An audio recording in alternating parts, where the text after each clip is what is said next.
Angibingelele ngiphinde futhi ngamukelela kuNqambothi Media TV 18 wey'ngane zakwethu iy'ndaba enginiphathele zona iy'ndaba ey'thinta ongizwe mculo. Ongizwe mculo-ke uthukuthele uganunu wabo ngodaba oluthinta ukufa kwey'ngane ey'bulawa ukudla okudayiswa abantu bokufika. Ungizwe mculo-ke ushiye engalazi kubantu bokufika njengoba eveza iy'ndaba zokuthi akumelanga berejiste iy'toro zabo la eNingizimu Afrika. Ubese eveza iy'ndaba zokuthi labantu laba ababuyele kubo abahambe la njengoba nje bekubonakala ukuthi bazoqeda isizwe sala eNingizimu Afrika.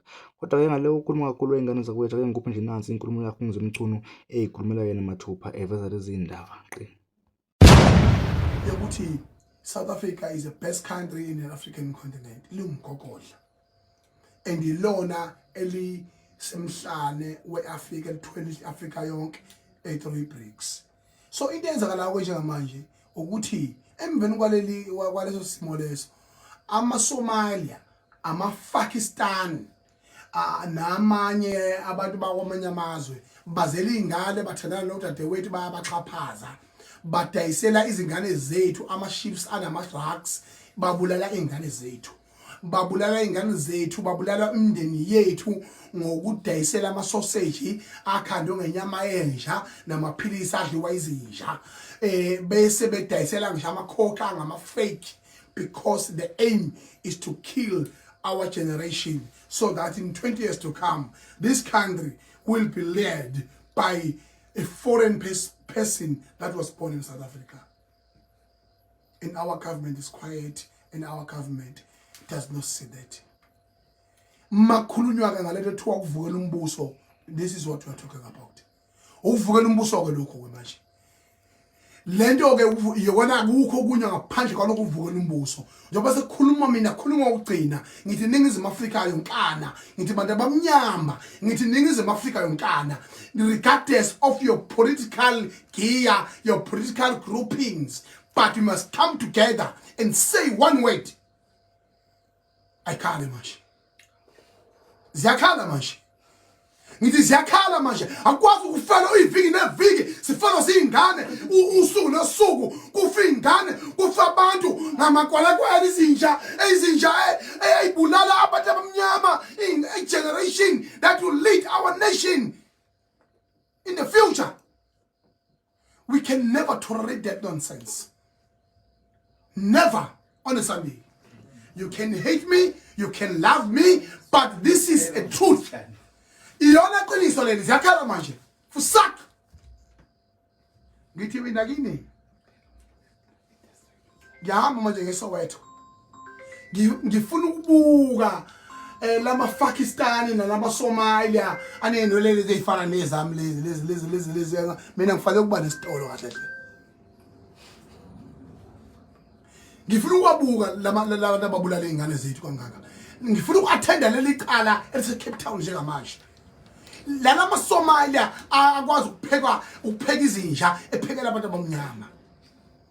Uma lelizwe lizophendulwa kube yizwe lamanina, kube yizwe labantu abamnyama abazokwazi ukuthi sivume thina ukubulawa lelizwe libulawa abantu bokufika abazovukela umbuso wethu.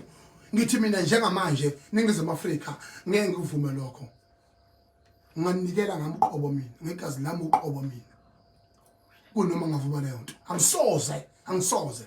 Mina ngungizwe oyimele, ngungizwe neqiniso. Ngiyabona nje ukuthi ubaba uMkholazi uyazama. Ngiyabona nje ubaba uTuli lo ifra Sharon Top le yeGenula kwaZulu. Behamba lapha uma nje kutholakale i-warehouse, kutholakale ukudla oku-expire ukuqhamuka kwale mgodoyi eqhamuka ngaphandle, kodwa manje kuyamasajwa. How do you massage crime? How do you massage criminals? Why you are not brutal enough to make sure that we trust you as our leaders? Why?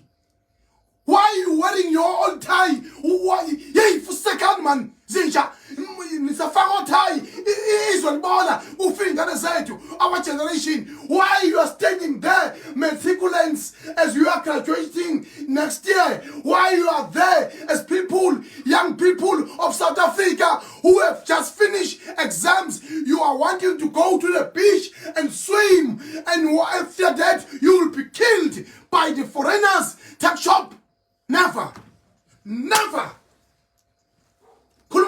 ngizokhuluma ukugcina ngongizwe mina umlando womculo niyangizwa hey zakhala manje dakiwe mina I was denied all the commercial platforms, all the professional platforms to express the reality that is happening in this country. We are in a war, and this is a war.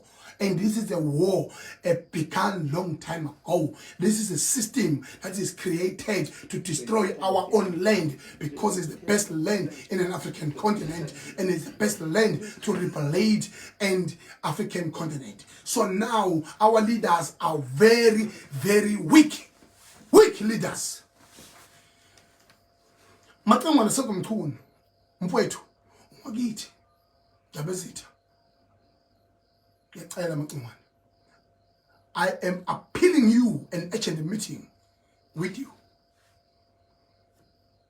Urgent meeting. Baba Masimula. Ngicela meeting urgent nawe as a national commissioner. Ukuthi ninginikeze uhlu ukuthi ithini plan, and that plan must be proper, and that plan must be make sure akukho foreigner registered all la labo bantu ukuba nesiphaza is not a scarce skill. Where is the law in this country? If there are some people who are benefiting about these people being here with the legal spaza shops and with expired food, those people must come out. This is a moment now. Fusak, it's not a scarce skill. To own a spaza shop is not a scarce skill. Never. Ukandi is not a scarce skill.